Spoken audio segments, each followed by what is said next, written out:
From the studios of the Optimism Institute, welcome to Blue Sky, where we share stories and insights to remind us that there is always blue sky above. Sometimes you just have to get your head above the clouds to see it. I'm your host, Bill Burke.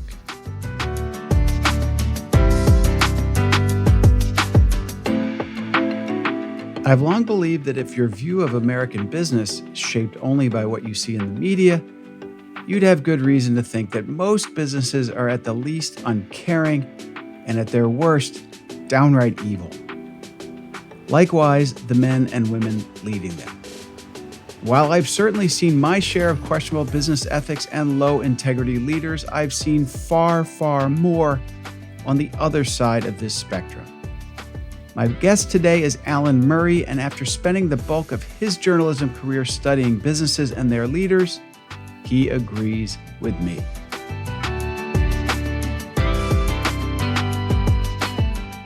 Alan Murray is the founding president of the WSJ Leadership Institute, which was established to provide peer learning opportunities for corporate executives.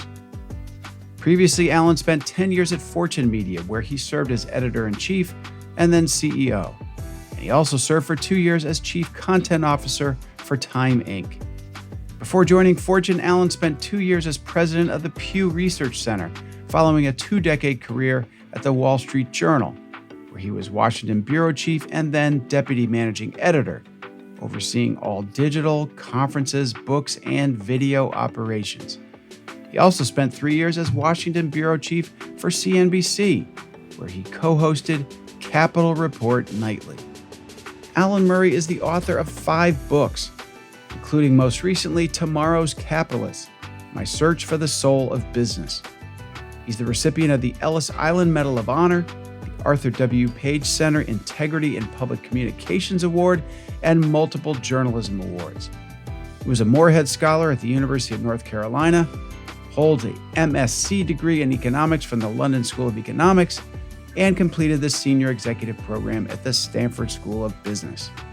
I hope you enjoy this Blue Sky conversation with Alan Murray as much as I did. Alan Murray, welcome to the Blue Sky podcast. Good to be with you. I've been following your work for many years, and I've been looking forward to this. And I always enjoy talking to people about sort of their origin story and their upbringing.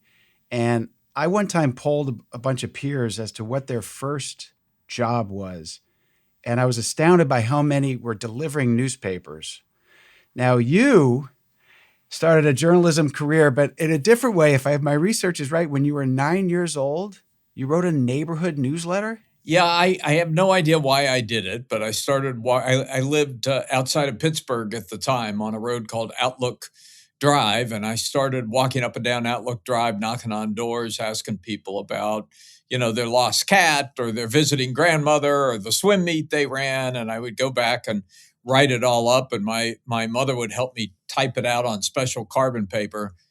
I'm showing my age now. This is like pre-Kinko's, I remember carbon. I remember the smell of carbon paper. I had a jelly sheet copying machine, and she would give me the carbon copy, and I could put it on the jelly sheet copy machine and make 30 copies, and I sold them for a nickel. By the way, there are many people listening, and I hope I have this right, who don't realize that CC comes from carbon copy. There you go. Yeah. Unfortunately, I remember those days. 80% of the people who use a CC don't know that I believe it stands for carbon copy. So were you just reading newspapers as a little kid, or was your family in journalism? Where did that come from? I did a lot of different things as a kid, but this is the one that kind of stuck. It was just fun to be able to have those conversations. And I put a few jokes down at the bottom. I called it the Outlook. We moved about 6 months in, we moved to Tennessee and fortunately lived on Lookout Mountain. So the Outlook became the Lookout Outlook, but I kept it going for a couple of years. That's amazing. My family used to be involved in the Chattanooga Lookout. So how about that? Oh, well, there you go. Yeah. There's a coincidence. All related. So I've heard you described by someone as one of the least cynical journalists they know. Huh. Least cynical. Do they mean that in a good way or a bad way? I'm going to assume they did. And you've described yourself as an optimist. Was that something you had when you were younger, or was that just sort of temperamentally part of you that can be made or born? Where do you fall in all that? Probably, yeah. Look, I am an optimist. I have great faith and hope in people and what we can do, particularly when we work together. I mean, yes, I was most journalists are kind of loners. They're cynical loners, right? And one of the things about my origin story, which you tapped into there at the very beginning, is it was about building something. It wasn't just about being a journalist. It was about creating something. I've always liked doing that, and that's always been part of my career. And I think to build things, if journalists are cynics by nature, entrepreneurs are optimists by nature. You have to be an optimist, to believe what you're doing will stick and will matter. Amen. So I am having you on today because I know that a lot of people's pessimism or cynicism about the world stems from, in part, small part in some cases, big part in others, from the world of business, from high tech, from big pharma, from all these bugaboos, and sometimes rightfully so, but a lot of people form a very negative image of capitalism, of business. You've written a book called Tomorrow's Capitalists, and you have a very different thesis. And I'm wondering if you could describe that and sort of how you came to the thesis behind Tomorrow's Capitalists. Yeah, look, this is a glass half full, half empty argument, right? And both are certainly true. But I just think the whole purpose of business fundamentally is to solve the problems of people and planet, was the way one author put it. And I like that definition. And I've met so many leaders who go at it for exactly that reason. And I think the other thing and part of the reason I wrote the book, I've been doing this for a long time, right? I've been covering business for 4 decades, but sometime in the 2010s, I started hearing CEOs talk very differently about their jobs. And I have to say, at first, the cynic in me said, oh, wait a minute, everybody's hired some new PR guy who's like telling them, this is what you should say. And that's what got me into the book. I said, no, wait a minute, there's something more serious going on. They're taking their responsibilities to society more seriously than they have before. And that led me to do a real deep dive into what are the fundamental forces? What are the physics of this change? What is it that's causing business leaders to talk this way? And I really think it comes down to fundamentally how they create value. It's not like they were eschewing profit making. It's how do you make profits in this world? And I unfortunately, I can spend more time talking about that than you have on this podcast to let me. But I do think business value creation has fundamentally changed in the last 20, 30, 40 years. And would you say that's a consumer-driven change? Because I think consumers tend to be more, well, a lot of them tend to care more about how things are made, where they're made, what's their carbon footprint, that sort of thing. Do you think it was driven there? Do you think it was shareholder-driven? Just came out of their own sense of... I think there's a little bit of consumer. I mean, look, I look at my own family. I mean, my father was a child of he was a war kid, came back from the war. And I know he went to work for one reason and one reason only, and that was to make money. And if he wanted to do good in the world, he'd go to the Rotary Club or to the church or something like that. And then I talked to my kids, and they want the money, thank you very much. But they also put much greater hopes and expectations on their employers. And so I do think there's a generational element. I think social media is a piece of it, but a lot of it, Bill, is just is really technology driven. Let me give you a fact that helps capture how different business is today than when I started my career. There was a study that was done a few years ago about where the value lies based on the balance sheets of Fortune 500 companies. And when they did that with Fortune 500 companies in kind of the mid 1970s, you found that more than 80% of the value was derived from physical stuff. if you had plants, if you had equipment, if you had oil in the ground, if you had inventory on the shelves, you could create value. And it's no wonder in that world that everybody was paying attention to where the money came from, to the shareholders, because the money let you buy the stuff that let you create value. If you do the same exercise today, what you find that is that more than 85% of the value comes from intangibles. Only 15% is related to stuff. The rest of it is intangibles, and those intangibles are much more closely tied to human beings, to human desires, to whether you can engage your employees and the kind of talent you need to win the talent wars, whether you create that personal bond with your consumers that makes them loyal to your product. And so I think inevitably businesses have been forced to become much more human over the last 50 years in order to create value. And that's really at the core of what I was writing about. It wasn't about some political awakening or some desire on the part of CEOs to be woke. It was about how you create value in a human-centered business world.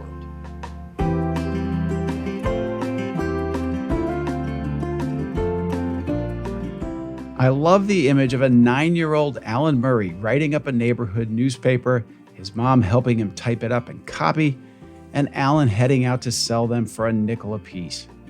And I wish I could do a flash poll to find out how many of our listeners remember the smell of carbon copies and or knew the origins of CC.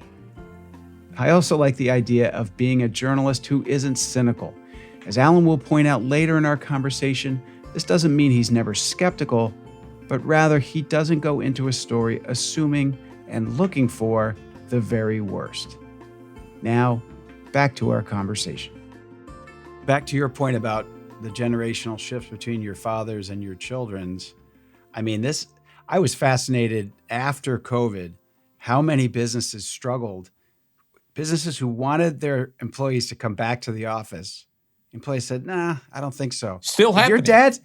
I know. And in your dad's generation, I don't think so. Right? I mean, so I think that's part of it too, that young people are saying, I want to work for a place that makes a difference. I want to have, and there's also lifestyle demands like working from home. It's really changed. Yeah, some of it is Maslow's hierarchy of needs. We're moving up that hierarchy. But I had a colleague at Fortune named Jeff Colvin who wrote a book that was called Humans Are Underrated. And he made a point in the book that the whole 20th century in some ways was about trying to make people into machines, right? That's what scientific management was. That's what the Ford production line was. It's like everybody's going to do these very cookie cutter movements over and over and over again. And I think in the 21st century, what we've discovered is the machines are going to take care of themselves. Thank you very much. What we need people to be is better people.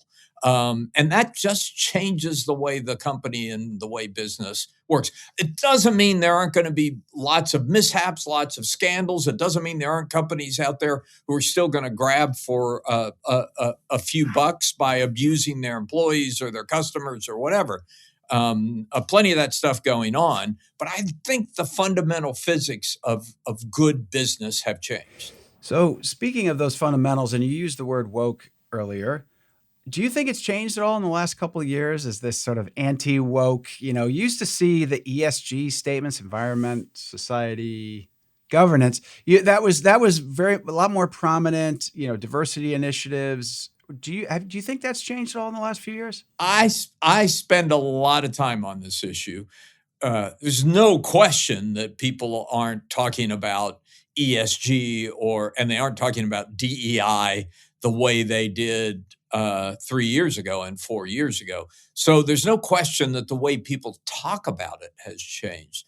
But I don't think the fundamentals have changed. I just had a conversation earlier today with Eric Ries, who's the author of The Lean Startup, who has a new book coming out in a couple of weeks called Incorruptible, where he's really dived into why some companies go bad and other companies don't. And what was fascinating to me listening to him talk is he came to the same conclusions I came to. He's not using the same words, right? He's not talking about stakeholder capitalism. He's not talking about ESG or DEI, but he's talking about companies that have an ethos that transcends making money for the next quarter. He's talking about family-owned companies. He's talking about great Costco, companies like Costco, great family-owned companies, companies like Patagonia.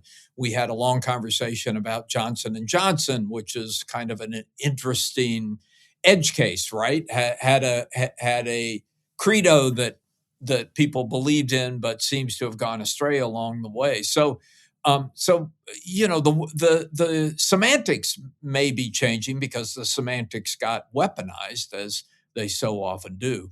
But the basic physics that I wrote about in my book, I think are still there, as strong as they were. In some ways, even stronger, because AI is accelerating the move towards human-centered leadership. Amazing. And you mentioned Johnson & Johnson. I can't remember if I shared this with you before, but my uncle was James Burke. And so you did tell me that. I forgot that. Yeah. So you're part of that history. But the credo, and it was amazing to talk to him. A very formative experience for me because I was in high school when the first Tylenol crisis. We are referencing so many things that are flying over the head of our younger audience, but it was a huge deal.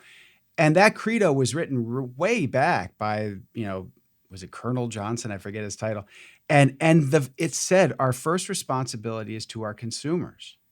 Way back when, I'm sorry. I take that back. I think it was to the physicians and nurses, and then it was the consumers, and then it was, I think, the communities in which we work, and then shareholders, way back. And it meant something. You started this off by saying somebody told you I was the least cynical journalist they know. And I think that's probably true, but it's not that I'm not skeptical. It's just that we shouldn't go in assuming that people like James Burke are bad people trying to do bad things. They're kind of like all human beings. It's a mix of good and bad, and you want to put the system. And this is what Eric Ries was talking about: put the systems and incentives in place to nudge them and push them and lead them towards the good and away from the bad. And because of that awful scandal, and he used to joke, and we kind of teased him that he'd be famous for this awful thing. But back then, he was heralded as a hero. Today, those things are going on, not in that extreme way, but these good things are happening all the time in business. They just don't get written about. It's not, you don't write about the safe landings at LaGuardia. You write about when the plane runs into the bus. I mean, it's just different. Yeah.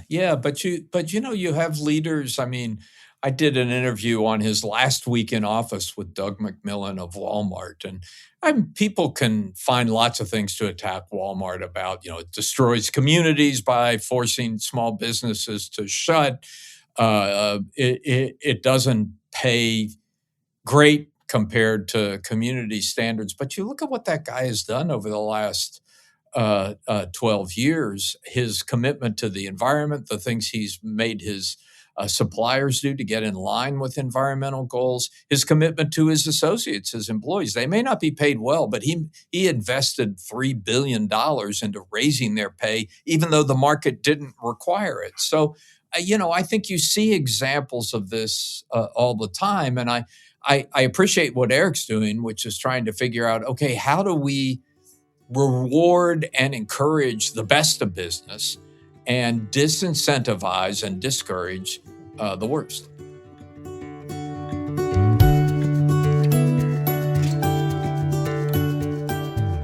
Alan makes an interesting point about how much of 20th century business was about turning humans into machines, and about how today we're focused more on getting the very best, most human sides of our people to grow our organizations.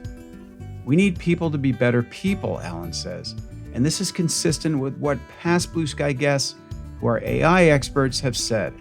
We should leverage these new technologies to elevate our humanity, not diminish it. And while I had no intention of discussing my late Uncle Jim or his company, Johnson & Johnson, Alan started it. The Johnson & Johnson Credo was written by Chairman Robert Wood Johnson in 1943. Hardly a woke era in American history.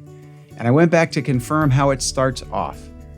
Its first sentence reads as follows: "We believe our first responsibility is to the patients, doctors, and nurses, to mothers and fathers, and all others who use our products and services." If you want to learn more about this, the Tylenol crises in the 1980s, and how the credo served as a guide to help James Burke through them, you might want to give it all a quick Google. Enough about that. Let's get back to Alan Murray and talk about another of his recent projects, a documentary film. One of the reasons I wanted to talk to you too is I don't know if it's your most recent project, but one of them is a documentary film. Why is Mona Lisa Smiling? The Reimagination of the Corporation.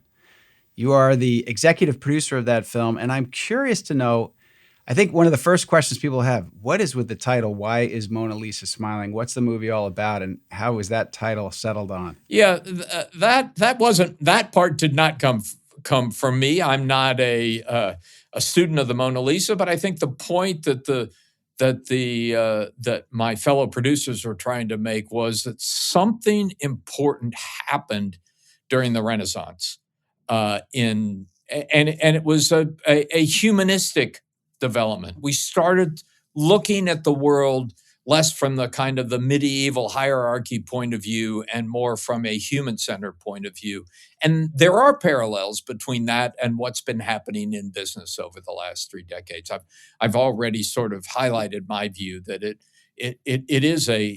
is a much more human-centered view of how you do business than we had in the 20th century. And we haven't made the transition fully yet, but I think we will continue to move in that direction because the underlying forces will push us in that direction. And the film does a nice job. A lot of it is, there are people like yourself who are journalists talking about business and these changes, but there are also some business leaders in the film who talk very passionately about some of these issues. Yeah, and some of them are outliers. You look at somebody like Eileen Fisher, who runs the clothing company. I mean, she's an extreme. She's kind of in the Patagonia camp. There are not a lot of companies like that, but companies that are really committed to doing business in different ways. But some of them are much more in the mainstream. Ginny Rometty, who was CEO of IBM. Ajay Banga, now at the World Bank, who was CEO of MasterCard, an amazing leader who did some really interesting things at MasterCard to try and help development in poorer countries. Again, I think those kinds of efforts, even when imperfect, deserve to be highlighted and deserve to be rewarded, so we get more of it, not less of it. Absolutely. So the film is called Why is Mona Lisa Smiling? The Reimagination of the Corporation. I was lucky enough to see it. Our mutual friend Brad Siegel introduced me to it and introduced me to you as well. You also, we talked about sort of straddling these different worlds because you've covered business, you've worked in business, and obviously you've worked in journalism, which is a business, and it's a challenge business. It's a wildly evolving business. It's one that people really worry about in terms of our democracy and having, impartial, vetted journalistic outlets. You've seen a lot in your career in journalism. Can you tell me, how do you look at it today? Where do you see it going? What are your hopes and fears? And we just talk about the state of journalism? That is such a rich question in so many ways. Look, I think if you ask about journalism as a whole, we're in a very bad place. And we're in a very bad place mainly because there are no guardrails around it. I mean, we're all journalists. Everybody with a computer or a cell phone is a journalist. And so when everyone's a journalist, then standards disappear. And by the way, it's not just people who are journalists. Now you have bots that are journalists. And with AI, the bots are getting more prolific. And who knows how soon we're going to be living in a world where there's way more content created by bots than there is by real journalists. So I think it's a bad time. But the Wall Street Journal has been my home for much of my life, not all of it. I spent 10 years as editor-in-chief and then CEO of Fortune. But the experience at the Journal, I think, has been telling and encouraging. I started in 2005. It was clear by the early 2000s that the newspaper was dying as a business. The the advertising revenue. I mean, the Wall Street Journal made $1 billion in advertising in the year 2000, and it makes maybe a tenth of that today. So, and you've seen that. I'm talking about the print Wall Street Journal. You've seen that decline going on for a long time. And I started early, 2005, saying, well, I want to be part of finding the future. And I had the good fortune, the guy who was briefly managing editor of the Wall Street Journal, Marcus Broccoli, came to me and he said, okay, I want to make you my deputy in charge of everything but the print newspaper, because everybody else just wanted to be part of the print newspaper. And he said, you can have everything else. And that meant video, it meant books, it meant conferences, which is the part that kind of executive conferences that I'm still involved in now. And it let me throw myself into figuring out other ways that you could take these great information brands and turn them into good businesses. And the interesting thing about being back at the Wall Street Journal now, what we're talking about 20 years later, is that it is a good business. Dow Jones is a remarkably good business, in part because we successfully got the digital paywall up and running. And so most of our readers do pay for the privilege, and we need that because advertising alone won't support great journalism franchises the way it did 30 years ago.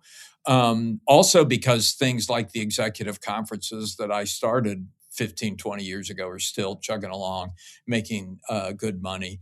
But Dow Jones is an incredibly strong financial company today. So we've made the turn. I think the New York Times has made the turn. The sad thing is how few of our colleagues have made the turn. I think if you look at traditional journalism, by which I mean organizations where you have a bunch of people who are paid to go out on the streets and actually find out what's going on, as opposed to just giving you their opinions off the top of your head, I think those kinds of jobs have probably been cut by 50% or more in the last 20, 25 years. So it's a tough time for the industry, but I take confidence from stories like the Wall Street Journal and the New York Times that there still is a marketplace for quality information. Well, and you mentioned paywalls, and it's been fascinating for me, coming from the media business as I do, to see how it's evolved to a point where I've had situations where I'll share a link with someone on a story, or you hear people trying to find out more information, and they get so angry that they have to pay for it. I think, well, they got mouths to feed. They've got a business to run. That changed. I mean, you used to go to the newsstand, you'd give them the quarter, the dollar, whatever it was. And now there's outrage. And then if it's free and there's too many ads, it's like, well, someone's got to pay for this. It was the craziness of the internet era. This notion that information ought to be free. Well, who said information ought to be free? Somebody has to go out there and get you the damn information. Why should it be free? And boy, to his credit, Peter Kahn, who was CEO of Dow Jones, was the one person who said, we're not going to give our stuff away for free. It's not going to happen. And he was 100% right. He didn't get every business call right, but he got that one right. Well, and I would encourage people listening, if there is a trusted source like the Wall Street Journal, and if you trust the New York Times, which I do in general, not always, I don't agree with everything in there. I don't agree with everything in the Wall Street Journal, but I think that they're good journalists vetting their product. Pay for it. We have to support these things. They can't go away. And I would also put in a plug for local journalism, which I'm seeing some really interesting things pop up around the country, nonprofits and other ways because if there's not someone at your city hall meeting covering that, if you really want to hurt our democracy, I think on the local level it's just as dangerous, if not more, if we don't have journalists. Yeah, absolutely. Look, it's unfortunate to say that the only people who can get quality information are the people who can afford to pay for it. Although, as you point out, it's not that expensive. But I do think the other interesting thing that's been going on for the last decade is that as the gap between the rich and poor has gotten larger in this country, unfortunately, there have been people of means who are willing to make contributions to organizations to collect local news. Oh, and not just local news. Look at ProPublica, a great investigative news organization entirely supported by charity. But a lot of these local news organizations are the same thing. It's like the local symphony or the local opera or whatever. It's something that's supported by the people who have the means to make sure good information can get to the people who don't have the means. Yeah, and you may be familiar with Press Forward, which is the MacArthur Foundation, and I know some people in Maine who are working with them. I think it was $500 million endowment to this organization, Press Forward, to try to make sure that we have proverbial boots on the ground in local markets to keep journalism going. Yeah, I had a brief period in my career after being editor of Fortune. I was chief content officer of Time Inc. during the final 2 years of that historic organization, and we went through an exercise of saying, what do we do with these 24 grand magazine titles? Sports Illustrated, Time, Money, Southern Living, Food and Wine. What do we do in a world where magazines are dying? And each one had a somewhat different solution, which is what made the exercise so interesting. But my solution for Time was the nonprofit solution. That Time should be an organization that reports deeply on most important issues that we face, whether they're immigration or housing or whatever, and had a board set up to actually power that model.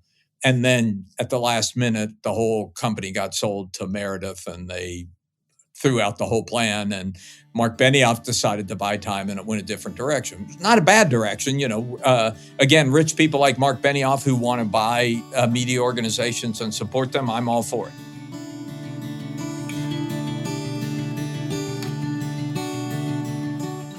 I was fortunate to see the film Why is Mona Lisa Smiling? And I highly recommend it. Many remarkable human-centered ideas were developed during the Renaissance and later during the Enlightenment, as Steven Pinker discusses on this show. And this film does a great job explaining how the seeds of a similar modern-day business renaissance have been planted and are starting to grow.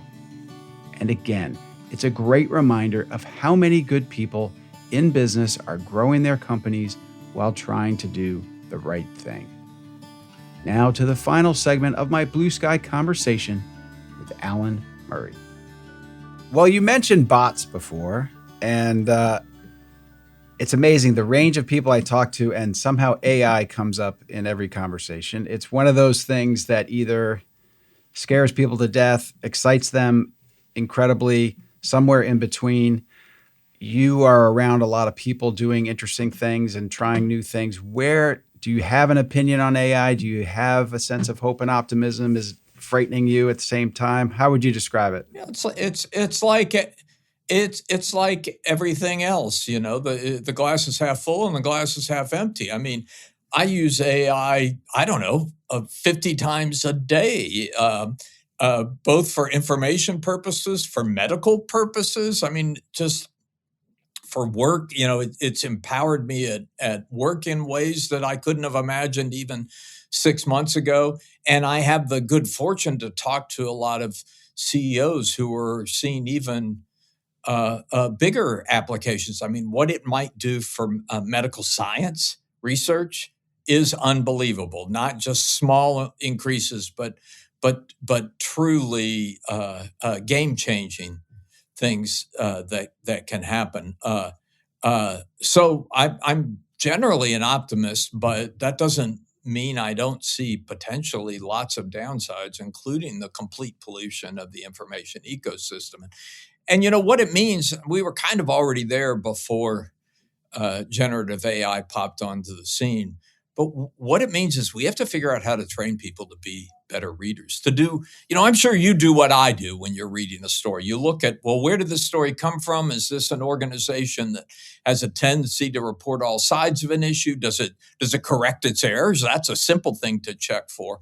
Is there even a hint that they tried to reach out to the people on the other side or sides of the story? I mean, those are things that you and I do as a matter of course, but we haven't trained the broader public to do the same thing. And I think we're going to have to get there at some point so people can, because it's not impossible. No. And I think we've trained ourselves, and or social media has trained us to revel in more and more information that confirms what we already believe.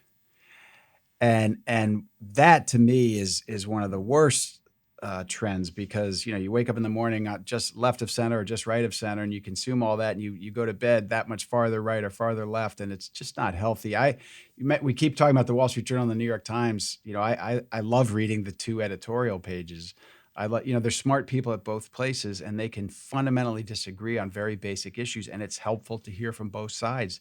And I would hope there's a trend back to more people doing that. I think beyond that, what it's doing is appealing to our basest instincts. Maybe this is a Victorian view or something. Maybe it's a function of my age, but I always thought that civilization was about taming our basest instincts, and the modern media ecosystem seems to be made to feed our basest instincts. It's a scary thing. There was a piece today, speaking of new journalistic outlets, in Axios, and I forget the title, but it was basically like, have we become the country of sin?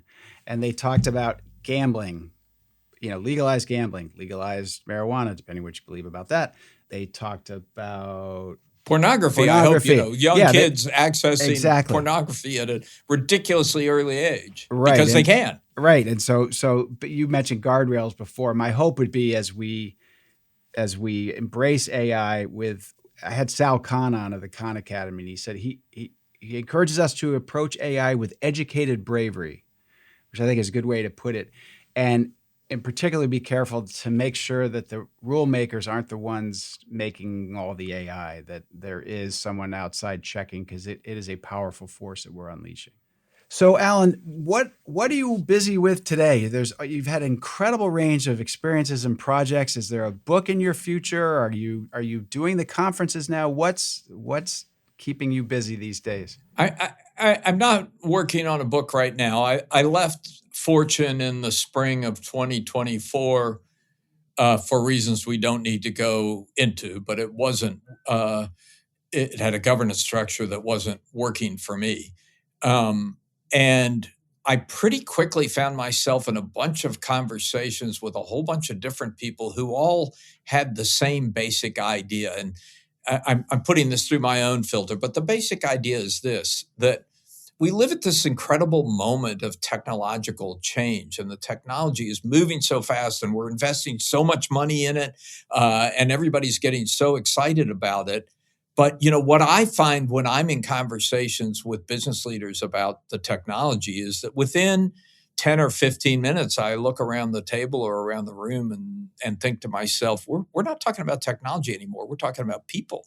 It's like the challenge we face is not a technology challenge. It's a people challenge. It's a culture challenge. It's a leadership challenge. How do we create human-centered organizations that will take the best out of these incredible technological development and try and mitigate the worst? And so I was having all these different conversations, and eventually Almar Latour, who's now the CEO of Dow Jones, came to me and said, well, don't do it for a professional service firm. Come do it for me.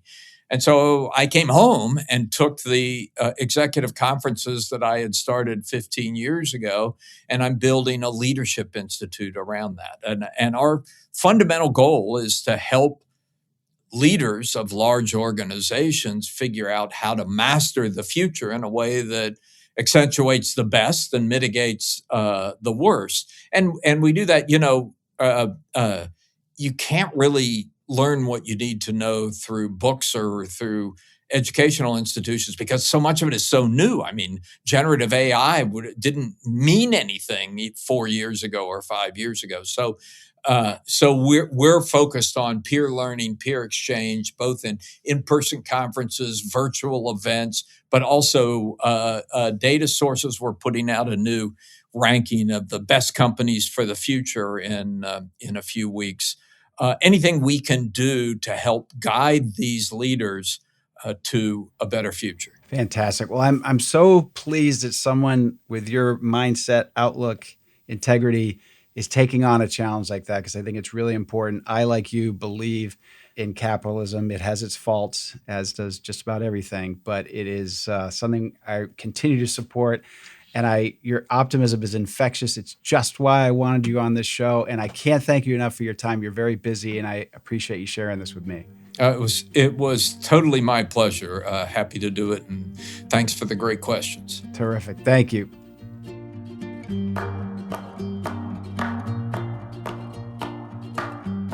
I appreciate what Alan had to say about news literacy, and I hope that in the coming years, we do all we can to educate ourselves and young people in school about how to be savvy consumers of news, understanding what's real or fake, vetted or not, trustworthy or specious. And I love Alan's thought about how today's organizations are largely human-centered, and that our greatest challenges in the future will be people challenges. I, for one, agree, and I'm optimistic that we're going to figure it out.